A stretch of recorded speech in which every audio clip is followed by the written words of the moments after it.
Breaking news చూస్తున్నాము. మొత్తానికి BJP అయితే ఒక వ్యూహాన్ని రచిస్తుంది అని రాజకీయ విశ్లేషకులు అయితే చెప్తున్నారు. ఈ ప్రకారమే పావులు కదుపుతుంది.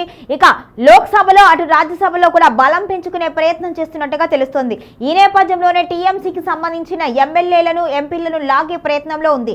ఇప్పటికే 20 మంది ఎంపీలు టీఎంసీ నుంచి బీజేపీలో చేరుతారు అనే ప్రచారం జోరుగా జరుగుతుంది. దీనికి సంబంధించి కూడా 20 మంది సభ్యులను ఒక కమిటీగా ఏర్పాటు చేసింది, బాధ్యతలు అప్పగించింది బీజేపీ. మొత్తానికైతే టీఎంసీ ఎంపీలకు సంబంధించి ఇప్పటికే సీఎం రమేష్ అయితే బేరసారాలు చేస్తున్నట్టుగా విశ్వసనీయ వర్గాల సమాచారం. దీనికి సంబంధించి కూడా ఆ 20 మంది ఎంపీలు ఒకవేళ బీజేపీలో చేరితే ఇక సంఖ్యాబలం పెరిగే అవకాశం ఉంది. మరొక వైపు రాజ్యసభలో కూడా బలం పెంచుకునేందుకు చూస్తుంది. ఒకవైపు టీఎంసీ నుంచి వచ్చిన 20 మంది, ఇక మరొక వైపు స్టాలిన్ కూడా మద్దతిస్తే అనూహ్యంగా బలం పెరిగే అవకాశం ఉన్నట్టుగా తెలుస్తుంది. ఇక ఈ నేపథ్యంలోనే చంద్రబాబు నాయుడికి సంబంధించి ఇక ఆయన మద్దతు అవసరం లేదు అనే ఆలోచనలో మోదీ ఉన్నట్టుగా తెలుస్తుంది. రాబోయే ఎన్నికల్లో చంద్రబాబు నాయుడిని పక్కన పెట్టి ఇక అవసరార్థం మాత్రమే పవన్ కళ్యాణ్ కలుపుకొని ముందుకు వెళ్ళాలి అనే ఆలోచనలో బీజేపీ ఉన్నట్టుగా తెలుస్తుంది.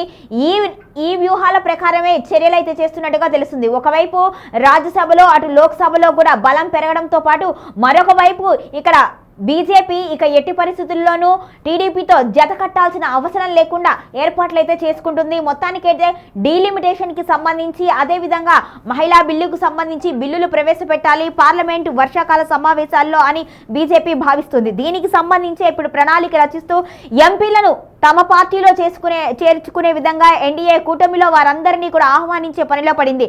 అటువైపు స్టాలిన్ ఎటువంటి షరతులు పెట్టినా ఆ షరతులకు అంగీకరించి మద్దతును తీసుకోవాలి అనే ఆలోచనలో ఉన్నట్టుగా తెలుస్తుంది. మొత్తానికైతే 2029 ఎన్నికలే లక్ష్యంగా పావులు కదుపుతుంది బీజేపీ. ఇప్పటికే కేంద్రంలో 3 సార్లు అధికారంలో ఉన్న బీజేపీ ఇక మరొకసారి కూడా ఖచ్చితంగా అధికారాన్ని సాధించాలి అనుకుంటుంది. అయితే అధికారాన్ని సాధిస్తుంది, కానీ ఆదరణ మాత్రం తగ్గుతుంది అనే విశ్వసనీయ సమాచారం అయితే బీజేపీకి ఉంది. ఈ నేపథ్యంలోనే పార్టీల మద్దతు కూడగట్టుకొని భాగస్వామ్యంతో అయినా సరే ఖచ్చితంగా ప్రభుత్వాన్ని ఏర్పాటు చేయాలని ఆలోచనలో ఉంది. ఇక ఈసారి మాత్రం ఆంధ్రప్రదేశ్లో ఎట్టి పరిస్థితుల్లో చంద్రబాబు నాయుడిని పక్కన పెట్టేసి ఇక అవసరార్థం పవన్ కళ్యాణ్ మాత్రం తీసుకొని ముందుకు వెళ్ళాలి, రాష్ట్రంలో అధికారాన్ని చేపట్టాలి అనే ఆలోచనలో ఉంది. ఈ మేరకే ఇక చంద్రబాబుకి పవర్స్ తగ్గుతున్నాయి అంటూ కూడా ప్రచారం జరుగుతుంది. మరొక వైపు ఈరోజు చంద్రబాబు నాయుడు డిప్యూటీ సీఎం పవన్ కళ్యాణ్ కూడా మోదీని కలిశారు. కీలక అంశాల మీద చర్చించే అవకాశం ఉన్నట్టుగా తెలుస్తుంది. మొత్తానికైతే ఈ పరిణామాలన్నీ చూస్తుంటే ఇక రాబోయే రోజుల్లో అనూహ్యమైన మార్పులు జరిగే అవకాశం ఉన్నట్టుగా